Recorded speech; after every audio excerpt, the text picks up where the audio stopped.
suasana Ramadan ini tentu saja Wallahu la yahdil qaumal fasiqin.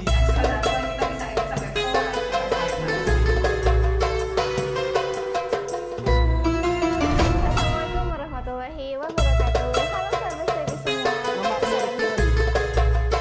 Masjid teh lain ku sholat berjamaah unggul. Sok Halo Sobat Staypi, apa kabar? Semoga kita senantiasa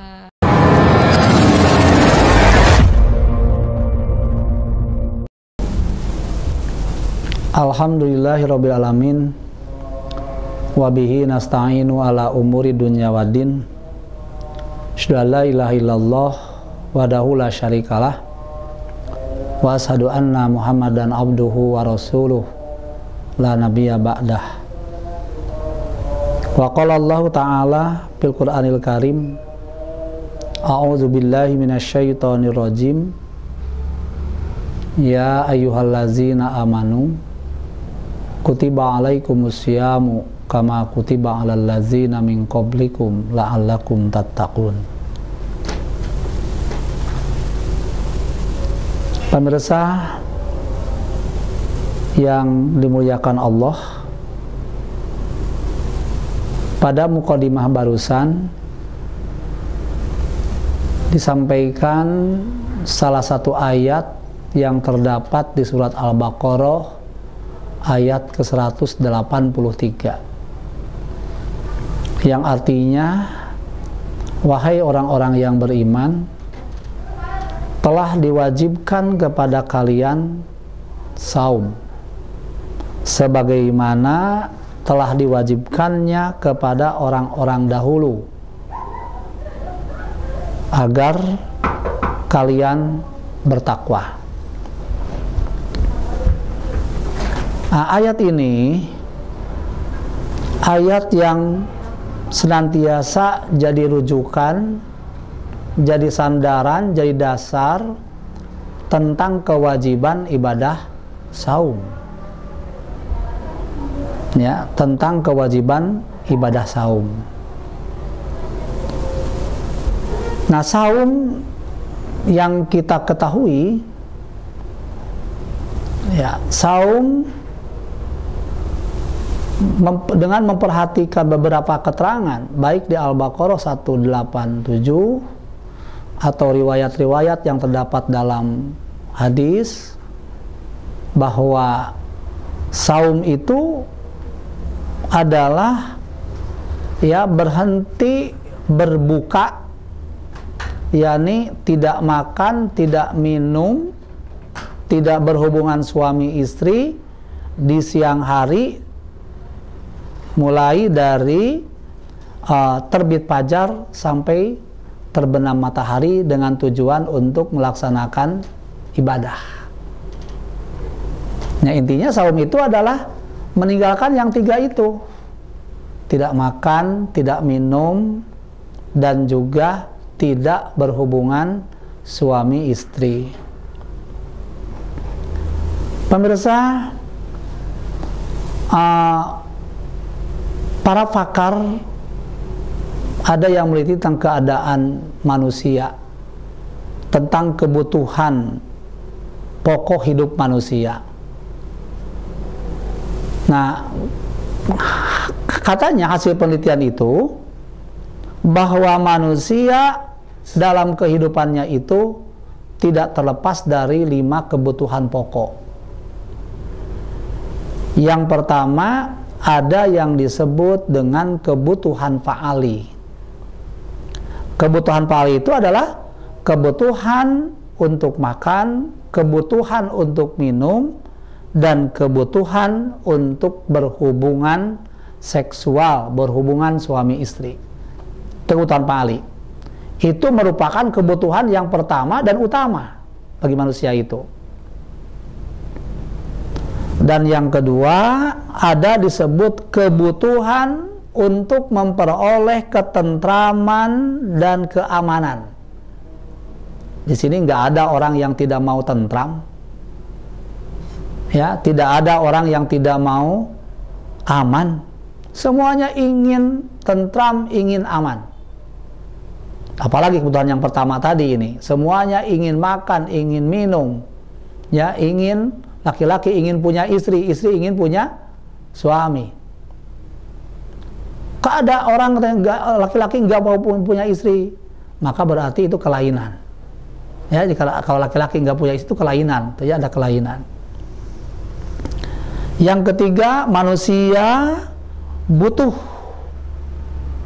untuk mengikatkan dirinya kepada kelompok. Jadi ingin punya teman, ingin punya kelompok.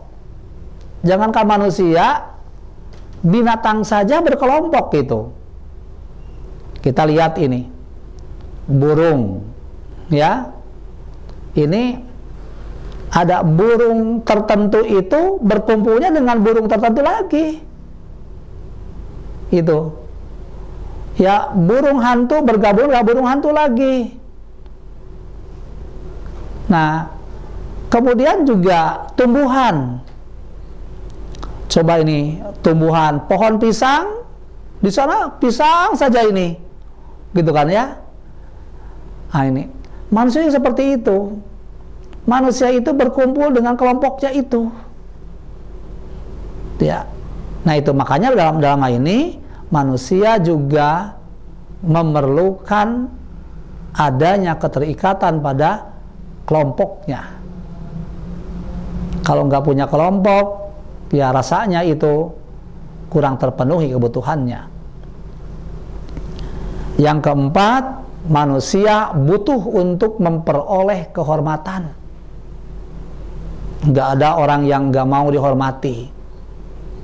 Semuanya ingin dihormati. Makanya ada anak kecil yang berkata kasar kepada orang dewasa.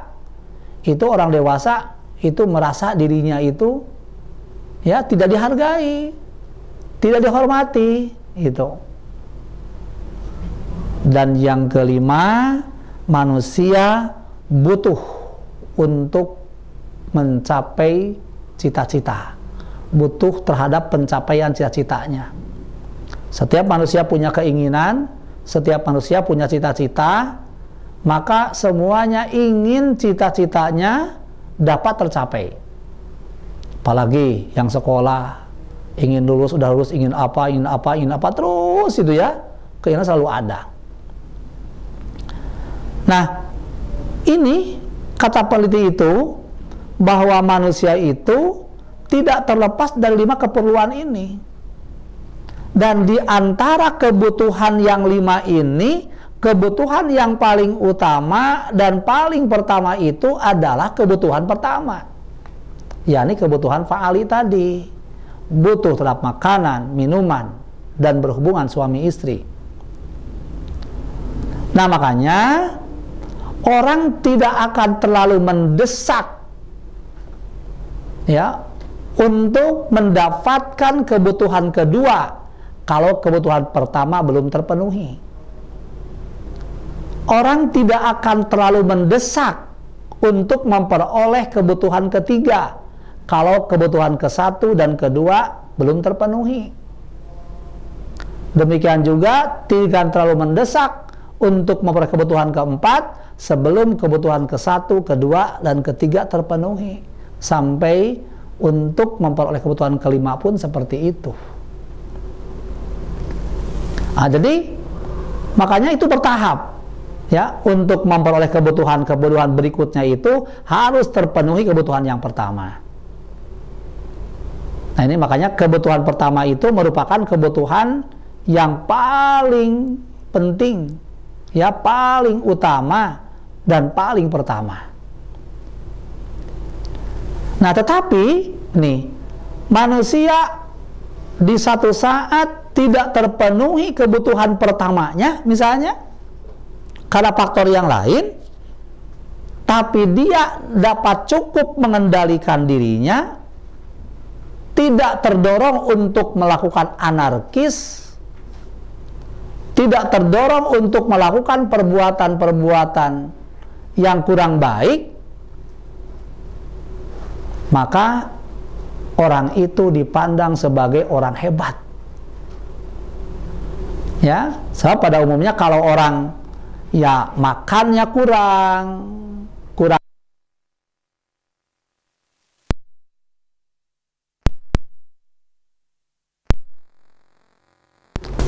Ya, bertindak anarkis. Jangankah manusia, binatang pun seperti itu. Coba binatang, anjing, 1 minggu jangan kasih makan. Maka apa yang terjadi ketika bertemu dengan majikannya itu, yang punyanya itu? Kan ada kasus itu, ya, ada kasus.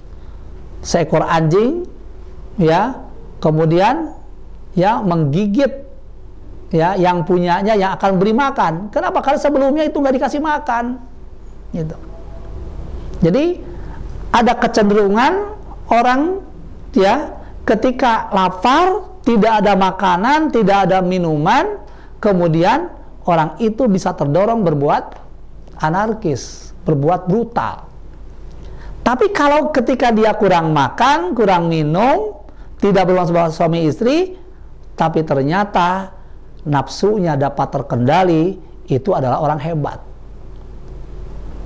Makanya Rasulullah tegaskan, laisa syadid bisur'ah, innama syadid alladhi yamliku nafsahu indal ghadab. Bukanlah orang hebat orang yang senantiasa berkelahi, orang yang senantiasa bergulat. Yang hebat itu adalah orang yang dapat mengendalikan nafsunya ketika dia marah. Nah, harusnya dia marah, tapi nggak marah, gitu kan? Dapat terkendalikan. Itu adalah orang hebat. Jadi yang gagah itu, yang hebat itu, bukan orang yang menang dalam berkelahi, bukan. Tapi yang hebat itu, kata Rasul, adalah orang yang dapat mengendalikan hawa nafsu. Nah, pemirsa yang dimuliakan Allah Subhanahu wa Ta'ala, orang-orang mukmin, orang-orang muslim, oleh Allah Subhanahu wa Ta'ala dilatih ya agar nafsunya terkendali, ya agar nafsunya itu tidak mendorong untuk berbuat yang tidak baik. Sebab yang namanya nafsu itulah ammaratun bisu, selalu mendorong-dorong untuk berbuat keburukan nafsu itu.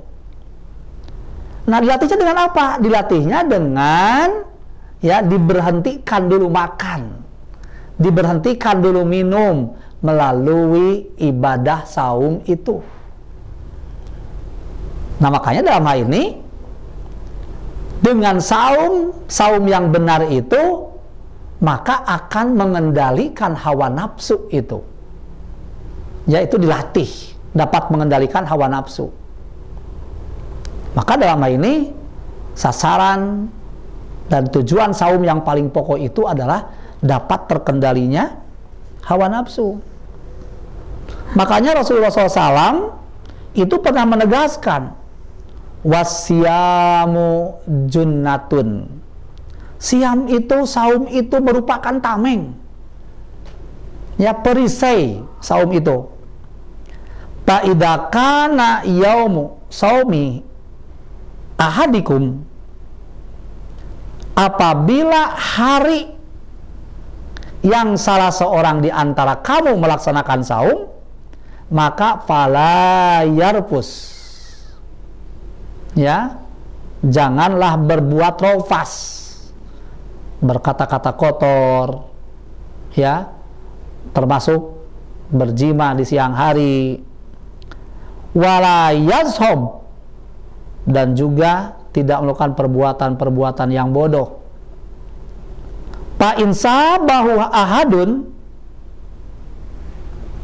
aw qatalahu falyaqul inni shaimun. Apabila ada seseorang mengajak bertengkar atau mengajak untuk berperang, maka katakanlah sama dia bahwa aku lagi saum. Ini sebagai gambaran, orang ngajak kelahi aja jangan dilayani. Itu kalau ternyata orang yang lagi saum, ada orang yang ngajak gulat, ngajak kelahi, kemudian dia tampil berkelahi, maka orang itu saumnya tidak sampai pada target. Jawab apa? Saumnya tidak menjadikan dirinya dapat mengendalikan hawa nafsu. Itu.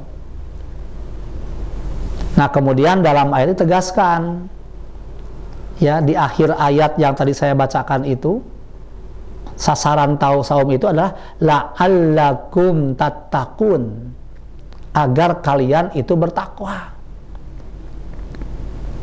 Di dalam Ibnu Katsir disebutkan, apa sih takwa itu? Takwa itu siyanatu nafsi, siyanatu nafsi amma yusimu, menjaga diri dari perbuatan maksiat. Apa perbuatan maksiat itu? Secara ringkas, ya perbuatan kejahatan. Apa kejahatannya itu? Artinya melakukan sesuatu yang dicegah oleh Allah dan meninggalkan sesuatu yang diperintahkan oleh Allah. Itu namanya maksiat. Nah, makanya kalau orang dapat mengendalikan hawa nafsu, tidak akan berbuat maksiat, tidak akan berbuat kejahatan. Gitu. Ya, orang ya yang dapat mengendalikan hawa nafsu itu tidak akan melakukan perbuatan tindakan kejahatan itu, tidak akan meninggalkan apa yang Allah perintahkan, tidak akan melakukan apa yang Allah larang. Nah, tidak melakukan yang dicegah dan tidak melakukan yang dicegah dan meninggalkan apa yang diperintah, itu namanya takwa. Ya, itu. Kalau melakukan sesuatu yang dilarang, meninggalkan sesuatu yang diperintah, itu nama maksiat, dan itu adalah tindakan kejahatan. Makanya orang yang dapat mengendalikan hawa nafsu itu pasti akan meninggalkan maksiat itu. Makanya kalau kita tarik secara logika, saum itu dapat mengendalikan hawa nafsu. Setiap yang dapat mengendalikan hawa nafsu pasti akan meninggalkan maksiat. Orang yang meninggalkan maksiat disebutlah orang yang bertakwa. Maka pasti saum yang dapat mengendalikan hawa nafsu itu dapat sampai pada predikat takwa.